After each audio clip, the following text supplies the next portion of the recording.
भगवान के 24 अवतार। 23 लीना विष्णु अवतारा, भक्तन वैभव भार उतारा। सूत जी ने शौनक आदि ऋषीश्वरों से कहा, पर ब्रह्म परमेश्वर की जब सृष्टि रचने की इच्छा हुई तो उसने सर्वप्रथम मैं तत्व, अहंकार, 5 तन्मात्रा तथा 16 कला, 11 इंद्रिय, 5 महाभूत परिपूर्ण पुरुष रूप धारण किया। सृष्टि के मध्य में वही और महाप्रलय के उपरांत भी वही रहता है। संसार सृष्टि के आदि अंत में महाप्रलय जब होती है तब भगवान शेषनाग पर शयन करते हैं। माया तब उनके चरण दाबती हैं। उनकी नाभि से निकलकर कमल जब जल के ऊपर आता है, उससे ब्रह्मा जी उत्पन्न होकर 14 भुवन की रचना करते हैं। शेषनाग पर सोने वाले पर ब्रह्म परमेश्वर का यद्यपि वर्णन असंभव है, तथापि कुछ जानकारी हेतु कहते हैं। उनके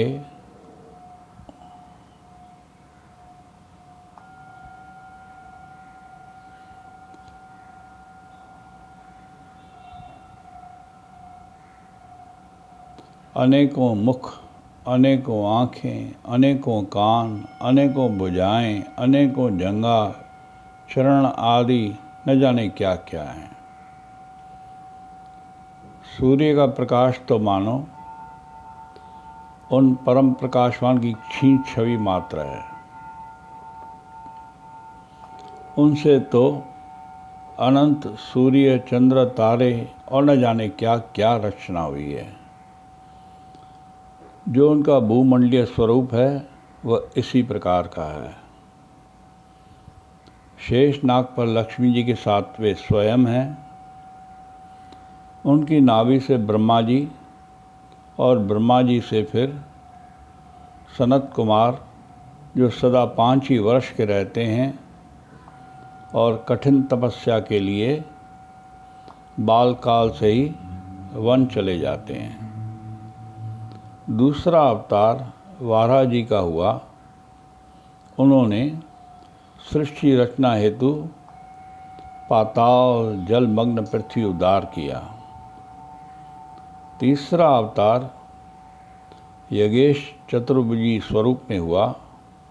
इसके द्वारा राजाओं को यज्ञ का महात्म्य समझाया गया। चौथा हयग्रीव अवतार। इसमें शरीर तो मानवी और गला तथा सिर घोड़े का। इसके द्वारा ब्रह्मा को वेद पढ़ाया। 5वां अवतार नारायण का बद्री केदार में, जीवन को सत तप की ओर बढ़ाने के लिए। 6वां अवतार कपिल मुनि का, अपनी माता को सांख्य योग्य ज्ञान कराया। 7वां अवतार दत्तात्रेय जी का,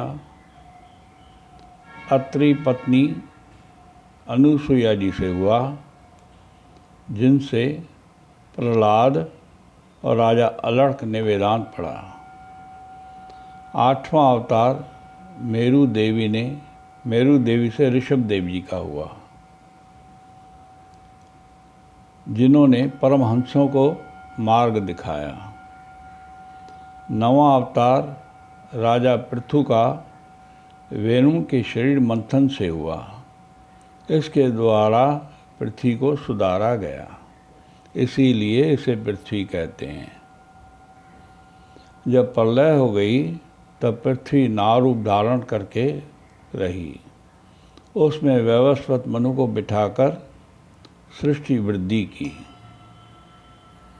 10वां मत्स्य अवतार राजा सत्यव्रत को सप्तऋषि समेत अपना कौतुक दिखलाया। 11वां कच्छप अवतार लेकर समुद्र मंथन के समय मंदराचल को धारण किया। 12वां अवतार धन्वंतरी का एक अमृत कलश हाथ में रखे निकले। 13वां अवतार मोहिनी मूर्ति इस प्रकार देवताओं को अमृत और असुरों को सुला पिला दी। 14वां अवतार नरसिंह जी का लेकर हिरण्यकश्यपु दैत्य को मारकर भक्त प्रहलाद की रक्षा की। 15वां अवतार वामन जी का हुआ, जिन्होंने धर बलि से 3 पग पृथ्वी मांगकर देवताओं को दी। यहाँ यह दर्शाया गया है कि मांगने वाले को छोटा बनना ही पड़ता है, वह चाहे जितना बड़ा क्यों न हो। जब कभी स्वार्थों को लेकर कोई भी सन्मुख आता है, कितना भी होवे बड़ा भला पर छोटा ही बन जाता है।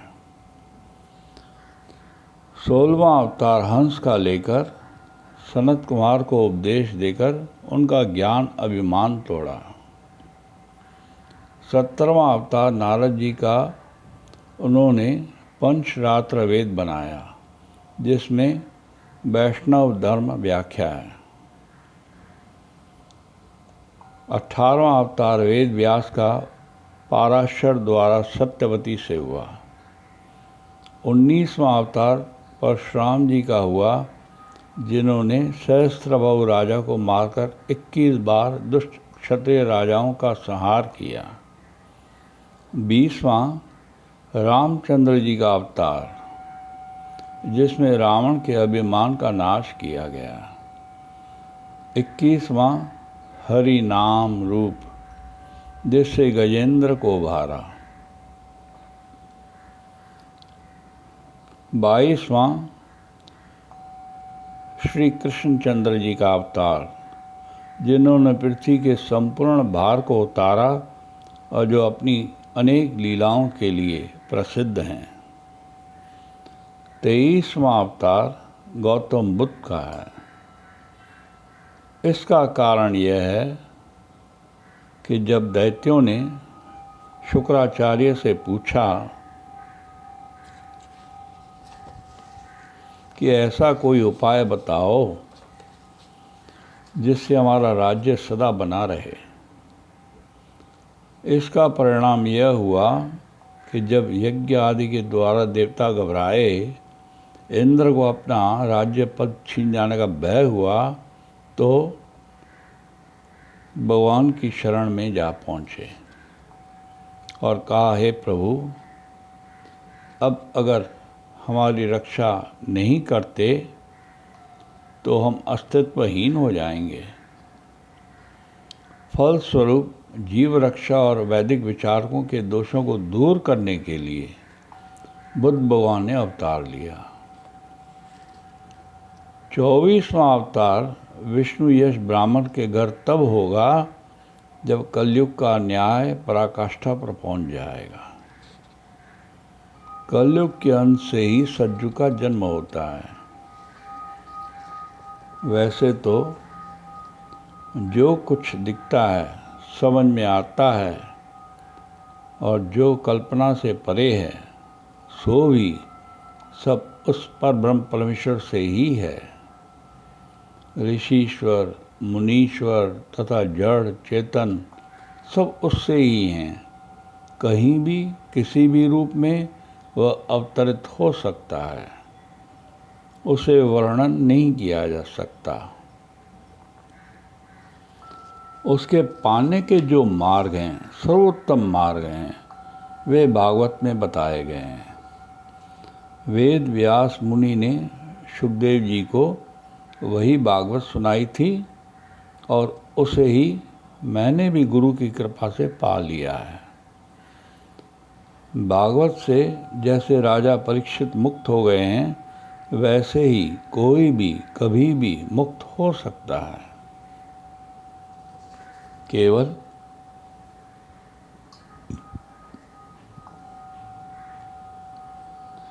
आत्मा निर्मल हो और श्रीमद् भागवत के प्रति पूर्ण भक्ति हो।